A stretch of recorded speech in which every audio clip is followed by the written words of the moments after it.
आवाज़ the voice में आप सबका खैर मकदम। आवाज़ द वॉइस में आज हमारे साथ बहुत ही ख़ास मेहमान है जिनका नाम है नुज़हत सिद्दीकी, जो कि एक एक्ट्रेस रह चुकी है, हम कहे प्रोड्यूसर रह चुके हैं और ऑल इंडिया रेडियो की वॉइस रह चुकी हैं। इन्होंने हम कहे काफ़ी सारी फिल्मों में काम किया है, सात खून माफ़, चेज़ में इन्होंने काम किया है और नूरजहां में। इनसे बात करेंगे और जानेंगे कि इनका सफ़र जो है करंटली ये जो है यहाँ पे एक पुलवामा में एक जो है एक फार्म हाउस संभाल रही है, जिनमें आप देख सकते हैं पीछे से एक छोटा सा शीप फार्म है, वो संभाल रही है। हम इनसे बात करेंगे और जानेंगे कि इनकी जो शुरुआत है, इनका सफ़र जो है कैसा रहा, एक एक्ट्रेस से लेके एक फार्मिंग को हैंडल कर, फार्म हाउस को ये हैंडल कर रही है। इनसे जानेंगे कि ये जो इनकी शुरुआत है, इनकी जर्नी, इनका एक्सपीरियंस कैसा रहा। बहुत बहुत शुक्रिया नुज़हत सिद्दीकी, हम हमारे साथ जुड़ने के लिए, अपना कीमती वक्त जो है हमें देने के लिए। आप हमें बताइए, चूँकि अगर हम आज की बात करें, कश्मीर में काफ़ी सारे लोग जो है वो फिल्म मेकिंग में जा रहे हैं, एज एन एक्टर काम कर रहे हैं, एज एन फिल्म मेकर काम कर रहे हैं, एज एन कैमरा पर्सन काम कर रहे हैं। लेकिन आपकी अगर हम बात करें, आपने 90s में काम किया, जब कश्मीर में बहुत डिफ़िकल्ट था इस फील्ड में सरवाइव करना, तो कैसे आपने सरवाइव किया? बेशक आपका शुक्रिया यहाँ आने के लिए, इतना फौर आप आए यहाँ पर हमारे फार्म हाउस में हमसे बात करने के लिए, उसके लिए बहुत बहुत शुक्रिया। तो 77 78 में मैं पहले first of all India radio बैठी जी। तो वहाँ मैं एज अ टॉक देती थी, काम करती थी। उसके बाद मैंने वो उसके एग्जाम्स पास किए, तो मैं सीरियल्स में गई, जो ऑल इंडिया रेडियो की सीरियल्स होती थी, रेडियो कश्मीर के। 90s में मेरा फर्स्ट ब्रेक मिला, फर्स्ट चांस मिला सीरियल का, जो कश्मीर का फेमस सीरियल था मौज, एज अ मदर। उसमें मुझे 10 बेटे उन्होंने दिखाए, स्टोरी ऐसी थी, क्रिएट की थी, बढ़िया बना, फेमस उससे स्टार्ट मेरी हो गई।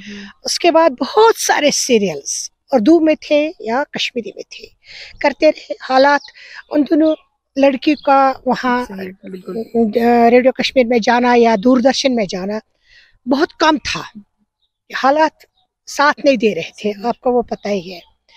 तो मगर मैं बड़ी डेडिकेशन के साथ, लगाव के साथ, प्यार के साथ अपने मीडिया के साथ जुड़ी रही, काम के साथ जुड़ी। मेरी डेडिकेशन बहुत थी, अच्छी थी, मेरा दिल जो था काम के साथ बिल्कुल लगा हुआ था। तो वो सीरियल्स मैंने बहुत बखूबी अच्छी तरह से निभाए, वो जितने कामयाबी मैंने हासिल की है। तो इसके साथ साथ जो बाहर के लोग आए, फिल्म इंडस्ट्रीज़ के लोग यहाँ आए, उन्होंने यहाँ पर लड़की को ढूंढा, बोला एक्ट्रेस कौन है यहाँ पर। तो मैंने सात खून माफ में भी काम किया है, प्रियंका चोपड़ा जी आई थी, और नूरजहां 20 एपिसोड थे वो। फिर उन्होंने मुझे बॉम्बे बुलाया, बॉम्बे में भी मैंने उसकी शूटिंग की। उसके साथ मेरे चेज़ फिल्म यहाँ आए थे, चेज़ फिल्म के प्रोड्यूसर आए थे, वो इम्तियाज़ अली साहब आए थे, जो अमजद खान के बड़े भाई थे, वो आए थे। तो उन्होंने यहाँ पर कश्मीर, उसमें मैं एज कैथोलिक चर्च की नन थी। हाँ, वो रोल दिया था मुझे, बढ़िया रोल था, तो वो किया। उसके बावजूद मैंने अपना एक मतलब इतनी एक्सपीरियंस के बाद मैंने गेन की है, मुझ में डेडिकेशन थी, एज प्रोड्यूसर मैंने काम किया। मैंने सॉन्ग्स बनाए, वैरायटी प्रोग्राम्स बनाए और सीरियल्स बनाए, जो मुझे दिल्ली से अप्रूव्ड होके आए या कश्मीर टीवी से अप्रूव्ड होके आए, जो डायरेक्टर साहब थे यहाँ उन दिनों। तो वो सीरियल्स मैंने किए, वो भी बढ़िया बनाए, खूबसूरत बनाए, अच्छे बनाए, डेडिकेशन के साथ बनाए। अल्हम्दुलिल्लाह उसमें भी कामयाबी हो गई।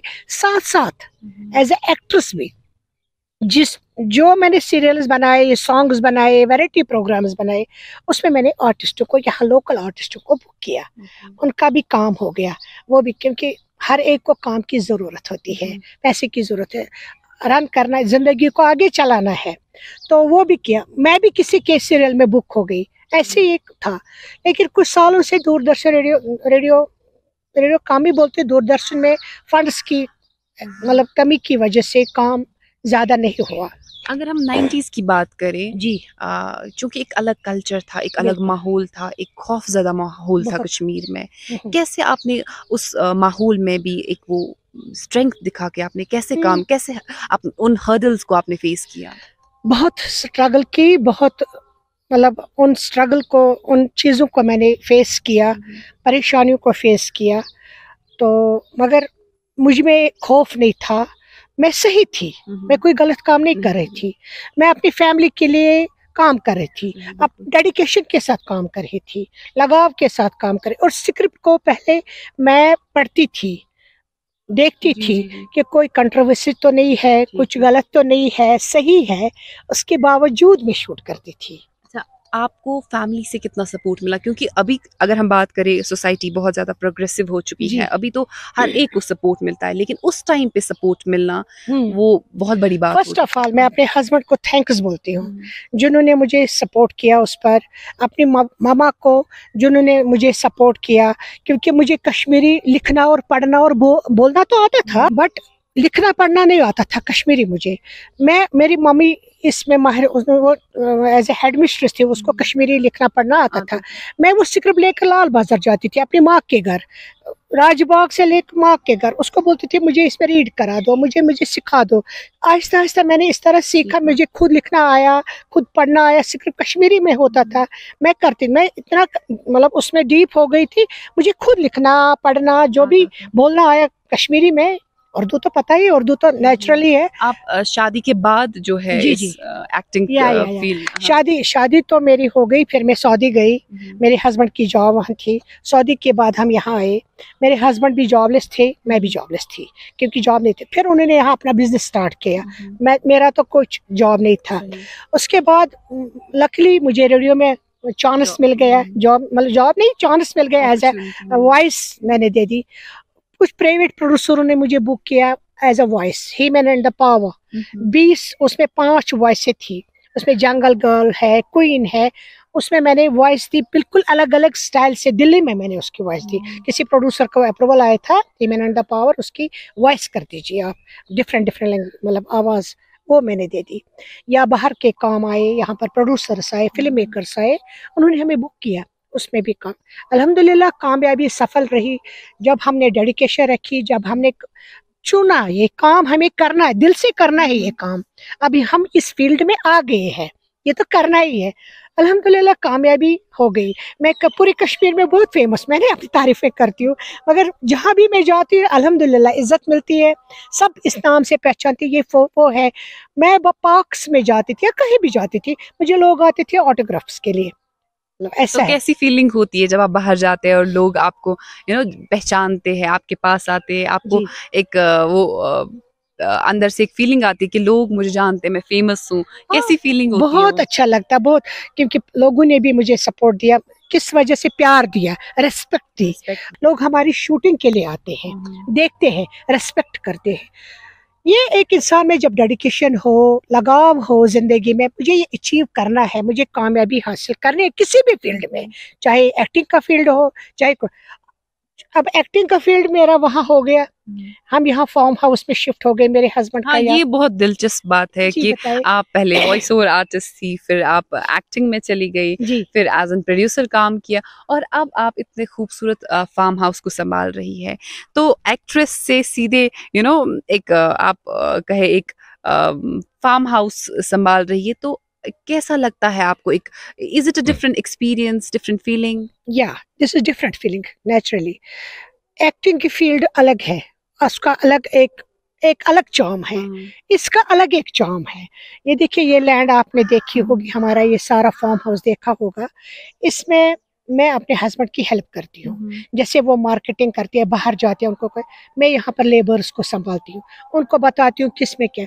मैं सब्जी की बहुत शौकीन है, वेजिटेबल्स की, मुझे ऑर्गेनिक सब्जी चाहिए। मैंने पीस लगाए, मैंने गार्लिक लगाया, मैंने ऑनियन लगाए, मैंने कश्मीरी साग लगाया, कदम लगाया, पोटैटोज लगाए, खीरे, जो कोकम्बर है, लौकीज है, जो भी सब्जियां हैं, जो भी वेजिटेबल्स है, क्योंकि मार्केट जाना ही नहीं पड़ता है, अपने घर में है, और वो भी ऑर्गेनिक सारा। ऑर्गेनिक, मैं खाद वाद कोई चीज नहीं डालती हूँ, ऑर्गेनिक घर का जो भी है ना, वो ऑर्गेनिक खाद बनती है, वो 2-3 साल की होती है, वो डालती हूँ।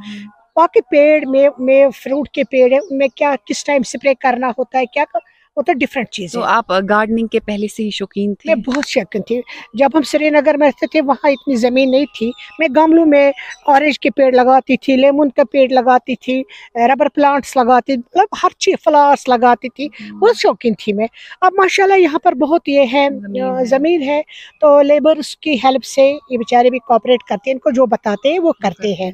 तो इनकी वजह से मैं इनको गाइडलाइन देती हूँ, फ्लावर्स लगाते हैं या कोई मतलब प्लांट लगाना हो वो लगाते हैं, सब्जियाँ, ऑर्गेनिक सब्जियाँ बनाते हैं, ये तैयार कराते हैं उनसे। जैसा कि आपने कहा कि आप जब आपके हस्बैंड बाहर जाते हैं तो आप यहाँ सब संभालते हैं, जी। तो कितना ज़रूरी है एक वुमेन का इंडिपेंडेंट होना?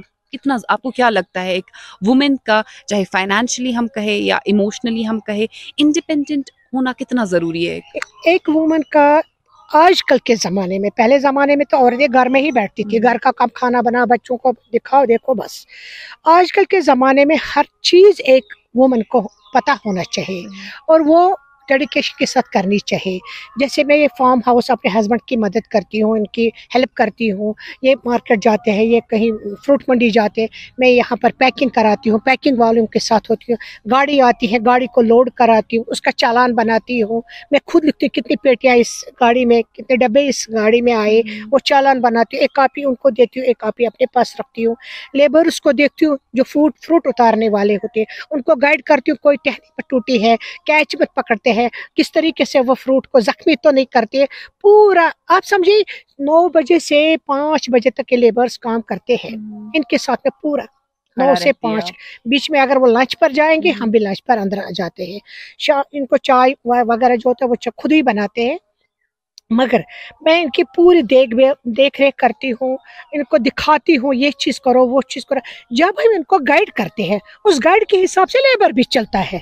लेबर को भी समझ आता है इनको क्या चाहिए, इनकी नीड क्या है, हमें कैसे चलना है, क्योंकि आजकल मॉडर्न ज़माना है। हमारा वहाँ पर एक लैंड, मतलब पेड़ों का, सेब का लैंड था। मेरे हस्बैंड को बोला आजकल इस फ्रूट में बहुत मार्केटिंग अच्छी है, इसमें बहुत पैसा आता है, क्यों ना थोड़ा सा ये टुकड़ा हम बड़े पेड़ काट के इसमें हम लगाएंगे इटली के प्लांट्स। उसने कहा इसमें 4 साल के बाद फ्रूट निकलेगा। 2 साल तो हो गए, हमें 2 साल के बाद भी इसमें बहुत फ्रूट आया है, इस साल भी माशाल्लाह। अब इनको सपोर्ट हम रखते हैं, जो बैम्बू के डंडे वो रस्सियाँ बांधते हैं, इनको दिखाते हैं कैसे करो, इनका आगे फ्रूट अच्छा निकलेगा। अच्छा, चूंकि आप पहले बाहर काम करती थी, इंटरनेशनल लेवल पे आप बाहर काफ़ी ट्रैवल कर चुकी है, आप वहाँ काम करती थी, फिर आप यहाँ आए, यहाँ श्रीनगर से आप इस छोटे से फार्म हाउस, एक विलेज लाइफ आप अभी एक विलेज लाइफ आप एक जी रहे हैं, तो कैसा लगता है आपको? कोई डिफ़िकल्टी आई फ्रॉम दैट, हम कहें सिटी लाइफ से आप सीधे विलेज लाइफ में आ चुकी है, तो कहीं मुश्किलात के बिल्कुल ऐसा नहीं, मुझे ऐसा कुछ फील नहीं हुआ, क्योंकि यहाँ पर हमने हर एक फैसिलिटी रखी है कि टीवी है, घर में है, मोबाइल्स है, बच्चों के साथ इन टच रहना है तो चैटिंग करो, फ़ोन करो बच्चों के साथ ऑनलाइन। आजकल इतना फास्ट लाइफ है, तो आजकल वो थोड़ी चिट्ठी भेजनी है बच्चों को, या वो हमें भेज देंगे, मीनू लग जाएंगे, 2 सेकंड में बच्चे कॉल करेंगे, ऑनलाइन देखेंगे, बच्चों को बातचीत करेंगे। शाम को हम बैठते बच्चों से बात करते। मेरी एक बेटी यूएस में है, अमेरिका में है, एक बेटी दुबई में है, मेरी 2 बेटियां हैं माशाल्लाह। उन्होंने वहीं पढ़ाई की है, एक ने लंदन में पढ़ाई की, एक ने अमेरिका में पढ़ाई की, तो वो वहीं पर सेटल है। उनके साथ बात करते हैं, उनके साथ, वो भी हमारे साथ आते हैं, वो छुट्टियों पर यहाँ आते हैं फार्म हाउस में। उनको बहुत अच्छा लगता है यहाँ पर फार्म हाउस। जब वो फूल देखते हैं या कुछ फ्लावर्स देखते हैं निकले हुए, वाह वाह करके वो इतना खुश हो जाते हैं, वाह मामा क्या सब्जी बनाई है, क्या चीज़ें बनाई है, वाह वाह करते खुश हो जाते हैं। मैं बोर नहीं हो जाती हूँ, क्योंकि हम बिजी लाइफ है, यहाँ पर बिजी लाइफ है। अच्छा, हम बात करें, जैसे कि आपने कहा कि 2 बेटियां, एक लंदन में है, एक दुबई में है, तो एक अमेरिका में है, एक दुबई में है, तो कितना ज़रूरी होता है एज अ पेरेंट बच्चों को सपोर्ट करना, बाहर भेजना, ताकि वो लोग अपनी ज़िंदगी में आगे बढ़ सकें? फर्स्ट ऑफ ऑल, जब हम श्रीनगर में थे फार्म हाउस में, यहाँ मेरे father in law mother in law रहते थे, वही ये देख रेख करते थे। आफ्टर उनके गुजरने के बाद उन्होंने अपने बच्चों में ये डिवाइड किया। मेरे हस्बैंड ने इसका 4 संभाला, अपने बहनों ने 4, इसके बहनों ने 4, हम अपनी बात करें तो हमने अपना 4 संभाला। जब हम श्रीनगर में थे, मेरे बच्चे प्रेजेंटेशन कॉन्वेंट में पढ़ते थे, छोटे छोटे थे, मैं दूरदर्शन और रेडियो में काम करती थी, मेरे हस्बैंड वहाँ अपना काम संभालते थे, यहाँ हम बीच बीच में आते थे। तो मैंने बच्चों को हायर एजुकेशन दी, फर्स्ट ऑफ ऑल कॉन्वेंट में, फिर उन्होंने 12th, उसके बाद उन्होंने दिल्ली में 1-2 साल पढ़ाई की। उन्होंने जब वो अमेरिकन एग्ज़ाम्स पास किए, लंदन के एग्ज़ाम्स खुद पास किए, तो उनको वहाँ पर मिल गई, वहाँ की यूनिवर्सिटीज़ में उनको जॉब मतलब पढ़ाई का मौका मिल गया। एक लंदन डिग्री करने के लिए गई, एक अमेरिका गई। उसने टेलेटॉन यूनिवर्सिटी में किया, इसने लंदन स्कूल ऑफ कॉमर्स में किया। दोनों ने सॉफ्टवेयर इंजीनियरिंग की है। दोनों वहाँ माशाल्लाह दोनों जॉब करते हैं। एक ने वहाँ पर फिर वो डेकोरेशन, वो इंटीरियर डेकोरेटर बन गई। उसने वो ट्रेनिंग भी लंदन से ही की है। उन्होंने बहुत मतलब मेहनत की है बच्चों ने। तो आपको लगता है पेरेंट्स का सपोर्ट बहुत जरूरी है ताकि बच्चे एक्सप्लोर करें? जब मैंने उनको बेस बनाई कश्मीर में स्कूलिंग के हिसाब से, जब छोटे छोटे थे, मैं जब शूटिंग करके आती थी, मेरी डेडिकेशन देखिए, शूटिंग करके थकी हारी, शूटिंग में कितना हेडेक होता है। आती थी, बच्चे सुकून शाम को आती थी या दिन में आती थी, जितना टाइम होता था उनका होमवर्क देती थी, उनकी कल की यूनिफॉर्म तैयार करती थी, उनका लंच ब्रेक सब कुछ तैयार कर स्कूल छोड़ती थी। छोटे थे, बस में नहीं जाते, हम राजबाग में उनको ड्रॉप करना था, तो फिर उनके पापा ड्रॉप वापस लाते थे अगर मैं काम पर होती थी। फिर घर पर उनका होमवर्क देखना, उनका सारा काम देखना, उनके प्रोजेक्ट्स होते थे स्कूल के, वो उनमें हेल्प करना। उनकी रातों को उनके साथ साथ बैठ के मैं उनको पढ़ाती थी, उनको देखती थी। जब एक माँ एजुकेटेड होती है, वो अपने बच्चे को भी गाइड करती है, और बच्चों को भी एक डेडिकेशन होनी चाहिए, एक शौक होना चाहिए पढ़ाई का। वो भी उस लाइन में बहुत माशाल्लाह काबिल थे। आपको लगता है एजुकेशन बहुत ज्यादा इम्पोर्टेंट है, हर एक पेरेंट को जो है वो अपने बच्चों को एजुकेट करना बिल्कुल। फर्स्ट ऑफ ऑल एक माँ बाप एजुकेटेड होना चाहिए, चाहे छोटे लेवल से हो चाहे बड़ी लेवल से हो। माँ बाप का एजुकेटेड होना सबसे इम्पॉर्टेंट है, ताकि वो अपने बच्चों को भी आगे बढ़ा सके, एजुकेशन दे सके, चाहे वो यहाँ पढ़ाए चाहे बाहर पढ़ाए, जितना उनका अपना कैपेसिटी के हिसाब से कराए। बच्चों में भी डेडिकेशन होनी चाहिए, उनकी काबिलियत होनी चाहिए आगे बढ़ने के लिए। अच्छा, जितने भी लोग अभी आपको देख रहे हैं, आपकी उनके लिए क्या मैसेज, जितनी भी औरतें आपको देख रही हैं, आपकी क्या मैसेज रहेगी उनके लिए? बस एक औरत को मैं अपने अपने बहनों को, जो भी घरेलू औरत हो या मीडिया के मतलब एजुकेशन में हो या किसी भी फील्ड में हो, अपने बच्चों को भी देखना है, घर को भी देखना है, फील्ड को भी देखना है, एक डेडिकेशन रखनी है, लगाव, पॉजिटिव थिंकिंग रखनी है, नेगेटिव नहीं रखने। मैं इस काम में गई, क्या मुझे सफलता मिल जाएगी, क्या मुझे कामयाबी मिल जाएगी, वो सोचना ही नहीं है। सोचना ये है मुझ में डेडिकेशन है, मुझ में ये चीज़ है, मैं अचीव कर दूंगी, मैं इसमें कामयाबी हासिल कर दूंगी इंशाल्लाह। अल्लाह ताला भी साथ देता है उसमें। जब इंसान में ये डेडिकेशन हो, कामयाबी का जज्बा हो, आगे इंसान जाता है। मुझे कहाँ पता था मेरी बच्चियाँ लंदन एक जाएगी, अमेरिका, मैंने ये तो सोचा भी नहीं था, मगर अल्लाह ताला ने साथ दिया। उनकी भी डेडिकेशन, उन्होंने भी मुझे साथ दिया। ये नहीं मैं बोलूँगी मैंने ही खाली उनको साथ दिया, उन्होंने भी मुझे कोऑपरेट किया, उन्होंने भी कोऑपरेट, तभी तो वो उस मुकाम पर पहुंच गई।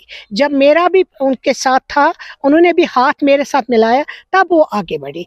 औरतों को मतलब जो भी जिस भी फील्ड में हो, लगाव से, डेडिकेशन से, प्यार से काम करना चाहिए। ये सोच करके नहीं पैसा ही सब कुछ है, ये सोचकर मुझे इस काम को पाई तकमील तक पहुंचाना है, मुझे कामयाबी हासिल करनी है, ये चीज़ होता है।